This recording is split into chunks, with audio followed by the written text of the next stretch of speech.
On September 25th, 2025, Hee-jin's legal representatives filed what is known in Korean legal procedure as a 기일 변경 신청서, which translates into English as a petition to reschedule or postpone the hearing date. You can check it on Korean court website right here, September 25th, 2025. So, this may sound like a minor procedural step, the kind of routine paperwork that lawyers often submit when they have a scheduling conflict, but in the context of this case, it carries far more weight than that. Why? Because what it really signals is that Hee-jin's legal team is once again deliberately pushing the timeline of the lawsuit forward, slowing down the pace of litigation that has already been dragging on for over a year. And this is not the first time that her attorneys have made such a request. In fact, a very similar petition was filed just a few weeks earlier on August 11th, 2025. So when you see, these two postponement motions filed in close succession, it is difficult to interpret them as mere coincidences or scheduling mishaps. Rather, I think they point to a pattern of strategic delay, a legal tactic often employed when one party perceives that time is on their side. Now, in Hee-jin's case, the calculation seems straightforward, that every month that passes without a substantive ruling is a month in which the court does not issue findings or fact that could be damaging to her reputation, her credibility, and most importantly, her ongoing legal war with HYBE. And the risk for Hee-jin is clear. If the lawsuit with her former employee, Ms. Kwon, so if you check the website, you can see her last name. So I'll just say Ms. Kwon because saying the name as former ADOR employee is quite burdensome. So let's just, The thing is, right now, if the lawsuit with her former employee, Ms. Kwon, proceeds to judgment, the court may end up formally recognizing elements of Ms. Kwon's claims that she was harassed at ADOR by a deputy director, that Hee-jin attempted to cover up the misconduct, or that Hee-jin's public denials amounted to defamation. Even if the judgments were limited in scope to damages of around 1 billion won, which is the scale of this lawsuit, the symbolic and practical consequences would extend much further. Why? Because HYBE, in its separate put option litigation, could seize on the court's language as evidence that Hee-jin lacked the managerial integrity required of a chief executive, CEO. Now, the Ms. Kwon's case, in other words, is not just about her compensation. It is a potential legal precedent that could tilt the balance in HYBE's favor. Now, seen in this light, the September 25th postponement request functions as a shield, so to say, because it could buy Hee-jin more time before the court can issue any binding decision. It allows her to keep fighting HYBE without the added burden of a parallel judgment confirming misconduct. And it also enables her to maintain her narrative, I guess, in the court of public opinion, since as long as the trial drags on, she can say the matter is unresolved and contested rather than concluded against her. Now, another reason for her repeated delays might have to do with the asymmetry of resources between the two parties. Why? Because Hee-jin has already admitted publicly that her legal battles have cost her quite a considerable amount. She once said during the Hyundai Da Vinci Motel talk event that she had spent 2.3 billion Korean won on legal fees and might need to sell her house just to keep going. Although, given the fact that that came out of her mouth, we cannot really trust that, but whatever. I mean, it just highlights a reality that she is indeed financially capable of sustaining long drawn out litigation, at least up until now. Who knows how much more she's got or whether she has a backer. But by contrast, Ms. Kwon is just a single former employee who, despite the support of advocacy and advocacy groups and a favorable labor ministry ruling, she cannot possibly match Hee-jin's financial firepower, so to say, money power. And in practice, that means every postponement adds pressure on Ms. Kwon, who must either continue financing her case or face the temptation of settling for less, although each side has said before that they're not going to settle. So delay, in other words, is not a neutral act. It shifts the balance of stamina in Hee-jin's favor if it just keeps dragging on and on like this. There's also the matter of reputation management. Like each scheduled hearing has a potential to generate headlines that revive the allegations of harassment, of concealment, and workplace abuse.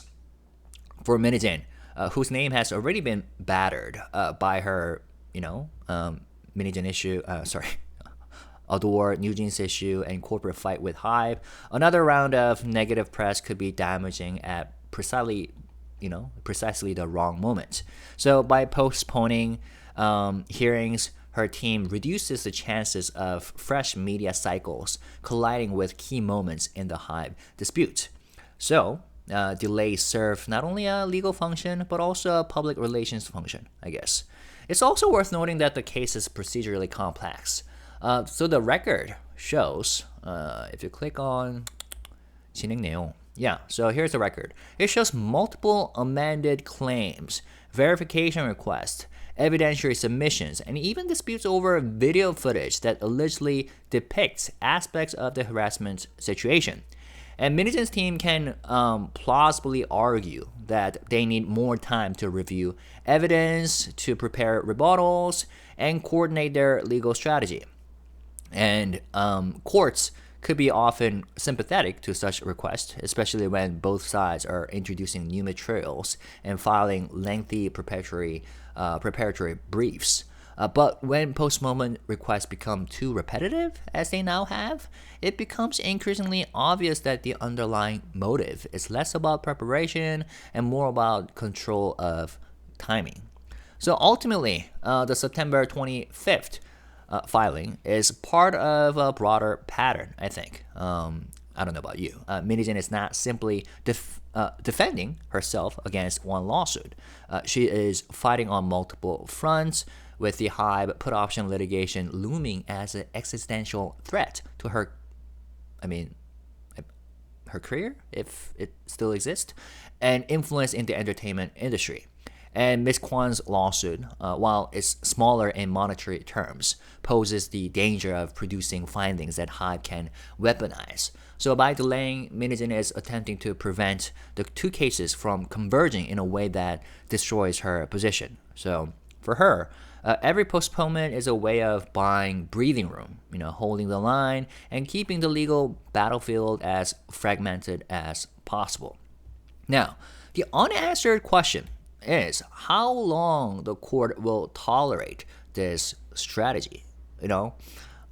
Judges generally allow postponements when justified, but like I said, repeated filings of 기일 변경 신청서, the delay request, raise the risk that the court will decide enough is enough and push the case forward. And if that happens, Hee-jin may lose her ability to shield herself with delay tactics. And until then, however, it is clear why she keeps delaying, because she's gambling that time is her ally, is on her side, and that by stretching this case out, she can protect herself in the much larger war with HYBE. Now, for some background information, for those of you who do not know or who have nearly forgotten about this case, this lawsuit between Hee-jin and her former employee, Ms. Kwon, traces back to last year, 2024. Well, technically August 2024, when Ms. Kwon filed a civil complaint demanding about 100 Korean million won in damages.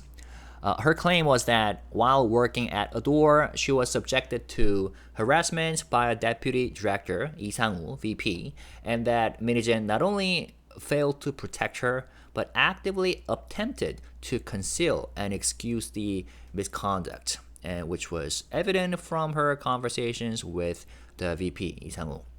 So what might have been framed as a workplace dispute quickly escalated into allegations of corporate cover-up, which is a matter that carried reputational risk, for Hee-jin, and at the time, potentially for ADOR when Hee-jin was still the CEO.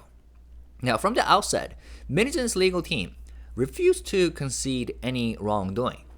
They submitted lengthy briefs denying the claims and portraying the accusations as exaggerated or fabricated. And when the court referred the case to mediation in November 2024, Ms. Kwon signaled that she would accept the settlement if Hee-jin acknowledged responsibility and offered an apology. But Hee-jin's team rejected that option outright, saying that they could not admit even the basic premise of misconduct. So the mediation collapsed and the case proceeded into full litigation. And that collapse set the tone for what followed. At the first and second hearings, which were held in March and May 2025, the two sides were firmly entrenched. So Ms. Kwon's lawyers pressed for verification of evidence, including a lengthy recording set to capture key aspects of the harassment and Hee-jin's reaction to it.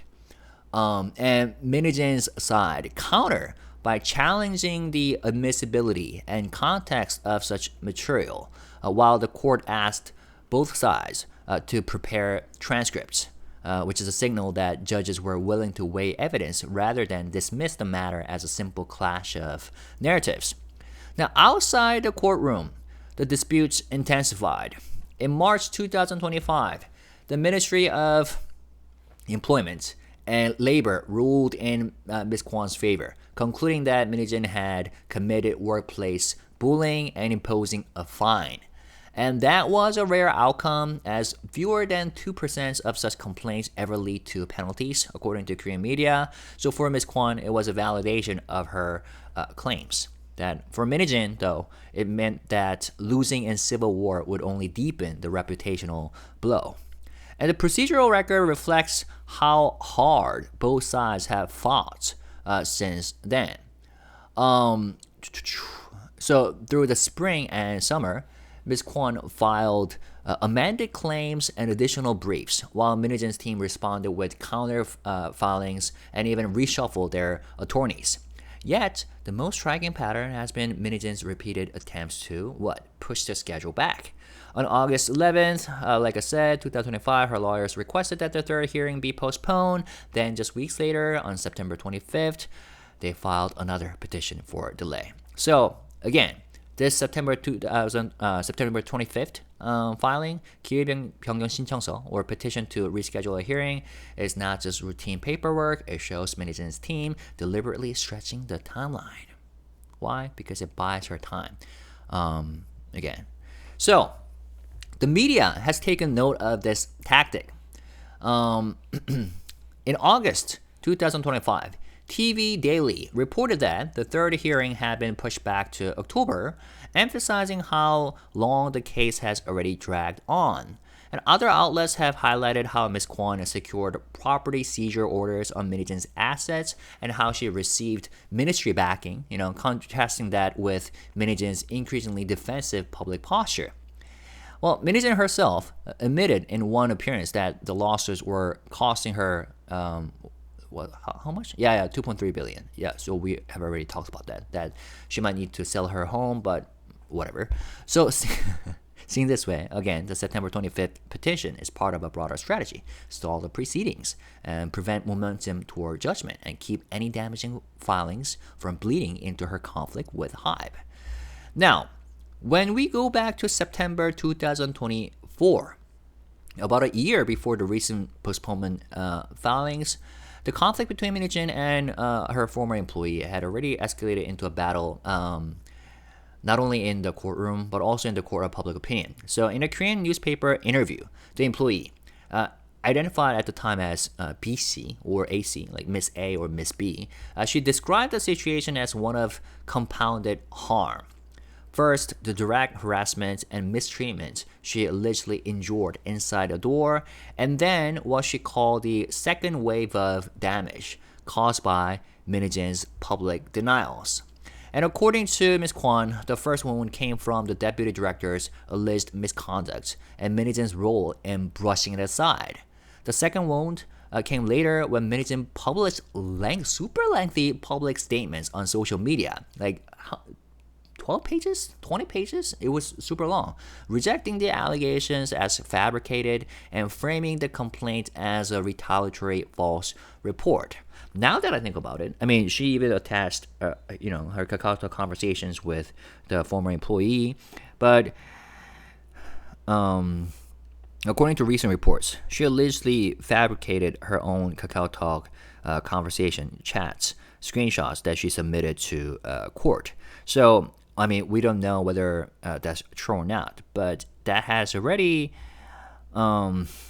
damaged her reputation. And at this point, we cannot really trust whatever she has released before, whether publicly or online. Her own screen captures of Kakao Talk conversations. Anyways, so by doing so, Hee-jin did not just defend herself legally, she also implicitly branded her accuser as a liar in front of an industry where word travels quickly and reputation are fragile. So Ms. Kwon told the reporter that after Hee-jin's statements, she began to suffer professional and personal fallout. Colleagues and even overseas contacts quickly connected the dots, realized she was the unnamed complainant. So she described receiving hostile messages, losing opportunities, and seeing her professional image collapse. She said, because of Hee-jin's statements, I wasn't just someone who left the company. I became someone accused of weaponizing false claims. And then she went further, pointing out that Hee-jin had disclosed details such as messenger conversations and even her salary level. Information that, in her view, amounted to a breach of privacy and another form of defamation. Yeah, I mean, that makes sense. Now, the interview revealed just how lopsided the power dynamics were. So on one side was a single former employee, already marginalized and fearful. On the other hand was Hee-jin, at the time still supported by a massive fandom, although that fandom still exists. And I know a few of them coming to my channel often to support her as much as possible. But it's always makes me smile when I see their comments. And closely associated with New Jeans. And Ms. Kwon said plainly that she hesitated to push forward because she feared retaliation, and because Hee-jin, with her visibility and influence, felt like someone with the clout of a celebrity. But she explained that Hee-jin's repeated denials left her with no choice but to file both civil and criminal complaints, as well as a petition with the Ministry of Labor. So it was the only way to protect herself against further reputational destruction. What also comes through in this interview is that Ms. Kwon's framing of the case as a leadership failure, as at the top of ADOR. She argued that had Hee-jin handled the internal investigation responsibly by acknowledging wrongdoing, disciplining the deputy director, and apologizing, the matter could have ended quietly. But instead, Hee-jin doubled down, rejecting the HR recommendation for a stern warning and later issuing statements that portrayed the whistleblower as vindictive. So, in her view, in Ms. Kwon's view, this turned a solvable internal dispute into a public scandal. That reminds me of the court decision. What was it? About the New Jeans case, that it was Hee-jin who caused this problem and destroyed the foundation or something. I gotta go back to my own video. Anyways, so from her perspective, Ms. Kwon's perspective, Min-jin, escalated this whole thing unnecessarily. Now, this September 2024 interview also foreshadowed what has since become the core of the civil lawsuit. Not only whether harassment occurred, but whether Min-jin attempted to cover it up and defame the accuser in the process. So she specifically used the phrase 허위 사실 유포에 의한 명예훼손, defamation by falsehood, which mirrors the claim that now sits before the civil court in Seoul. In hindsight, her words show how early the contours of the case were already set. And it is also striking how Ms. Kwon framed her hopes. She wanted a fair reinvestigation, free from Min-jin's interference and official acknowledgement of wrongdoing, and either an apology or damages. She expressed both fear and determination, admitting she felt overwhelmed but insisting that only legal action could restore balance. And importantly, by September 2004, ADOR's new CEO, Kim Joo-young, had announced that an external reinvestigation would indeed go forward, which was a move that signaled HYBE's lack of trust in Min-jin's handling of the matter at the time. So, looking back now, I think this interview, explains why Min-jin's later courtroom tactics, like stalling, postponing, and denying, became so vital to her strategy. Because by then, September last year, the damage to her image was already unfolding, and every additional judgment or investigation threatened to make it irreversible. And for Ms. Kwon, the interview was a way to claim agency, so to say, and resist being silenced. Although she was also vocal through the anonymous Instagram account that she created, where she was also attacked by Min-jin supporters and some Hee-jin's fans. I'm not going to generalize here. But for Min-jin, it marked the beginning of a reputational legal struggle that has only intensified since. Now, before we wrap, the court had originally scheduled the next round of arguments for October 13th, 2025 at 4:55 p.m. in courtroom 411. But with the delay request now on the record, even that date is uncertain.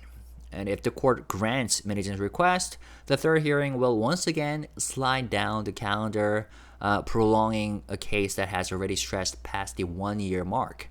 If the court refuses, though, Min-jin's team will be forced to present their defense sooner than they hoped, putting the harassment claims, the alleged cover-up, and the defamation issues back in the spotlight.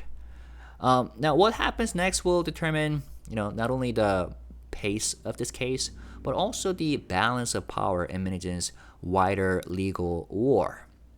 Will the judges grow impatient with her repeated postponements and move the case forward regardless, or will they continue to grant delays, effectively rewarding a strategy that places financial and psychological strain on the weaker party, that is, the alleged victim, Ms. Kwon? And if a substantive judgment does come down, how quickly will HYBE seize on that language in its own litigation? Well, for now, I think the Ms. Kwon's lawsuit remains in limbo, unless we hear otherwise, and its timeline dictated as much by legal maneuvering as by the search for truth. Now, the question is whether time will continue to serve Min-jin as a shield, or whether the court will finally decide that the shield has been stretched thin enough. Let me know your thoughts in the comment section. And when you write comments, as always, let's stay positive, respectful, and classy. There you guys. Peace and love. Bye-bye. Peace.